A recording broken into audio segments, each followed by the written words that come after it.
ಮನೆ ಒಳಗೆ ದೊಡ್ಡವರಿಗೆ ಗೌರವ ಕೊಡಬೇಕು ಖರೆ ಅದ.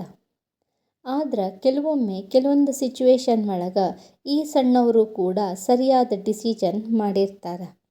ಆ ಟೈಮ್ನಾಗ ಈ ದೊಡ್ಡವ್ರು ಹೇಳ್ತಾರೆ, ನಾವು ಹಿರೇ ಮನುಷ್ಯರು ನಮ್ಮ ಮಾತು ಕೇಳ್ರಿ, ನಾವು ಹಿರೇ ಮನುಷ್ಯರು ನಾವು ಹೇಳಿದ್ದ ಮಾಡ್ರಿ ಅಂತ. ಅಂದ್ರೆ ಈ ಹಿರೇ ಮನುಷ್ಯರು ಯಾರು? ವಯಸ್ಸಾದವ್ರು ಎಲ್ಲರೂ ಹಿರೇ ಮನುಷ್ಯರೋ ಅಥವಾ ವಯಸ್ಸಿನಾಗಿನವರು ಎಲ್ಲ ಸಿಚುವೇಶನ್ ಅರ್ಥ ಮಾಡಿಕೊಂಡು ಸಂಭಾಳಿಸ್ಕೊಂಡು ಹೋಗೋರು?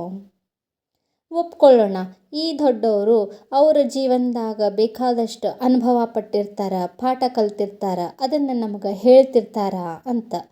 ಆದ್ರೆ ಈ ಸಣ್ಣವರಿಗೆ ಈ ಜೀವನದ್ದು ಒಂದು ಅನುಭವ ಆಗೋದು ಯಾವಾಗ? ಇವರು ಹಿರೇ ಮನುಷ್ಯರಾಗೋದು ಯಾವಾಗ ಅಂತ. ಖರೆ ಅಲ್ಲ ಮತ್ತು